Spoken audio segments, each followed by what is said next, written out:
supposedly fainted to not willing to play for Real Madrid and had that game. And we talked about that. I think Gab was there. And we say it's possible for you to have a good game for an hour for your national team. And I think it would have been stupid for him to refusing playing for Real Madrid just before an international game, where it would have helped him to get in a better shape.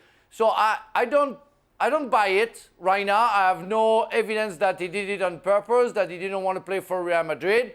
If you have other stuff to say to me, tell me. But really, he had a good game against Wales. You can pretend for 1 or 2 games to do well, but we all talk about consistency. And not playing for your club doesn't bring consistency. And at some point, you can get injured or not getting the level that you want to be in.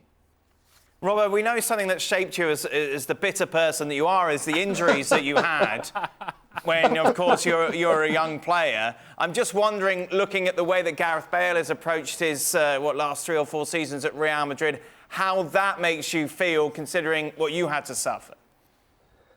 It doesn't make me feel particularly good. I mean, from my point of view, every time you could get out on the field, you wanted to play because you had to prove that you were fit. You had to prove that you were ready. You had to prove that you'd done all the training while you had been injured.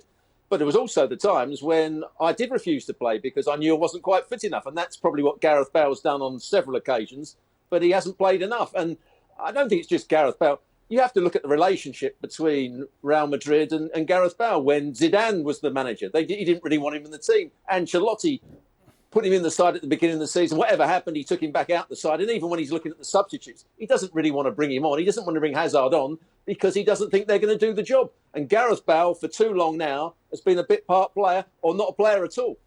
What's going to happen next to him, Robert, do you think? Obviously, his contract's up at the end of the season. Somebody will take a chance on him. He'll have to lower his money expectations, of course.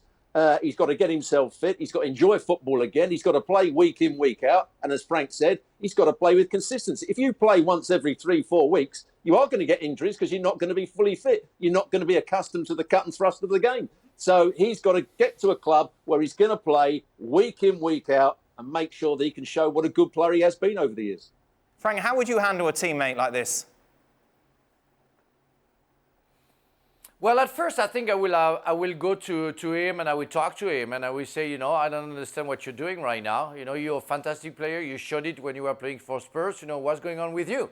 Because it's really up to him to get better and to be more involved in the football world, because he has all the talent that a footballer will dream about to be successful. And I will tell him, at the end of your career, you will have regrets, because a football career is fantastic. As much as you play, as much as you win. Yes, he played some games. Yeah, he won some fantastic titles with the Champions League. But I don't think he's fulfilled by the happiness of playing week in, week out in La Liga. And something is missing, and something's going to be missing to him. And after, if he doesn't want to listen and doesn't want to make any effort, I will, at the end of the day, ignore him, because you have to think about your own career, and you have to make sure that the other teammates will play alongside you the best they can. Thanks so much for watching ESPN on YouTube. And for more sports highlights and analysis, be sure to download the ESPN app. And for premium content and live streaming, subscribe to ESPN Plus.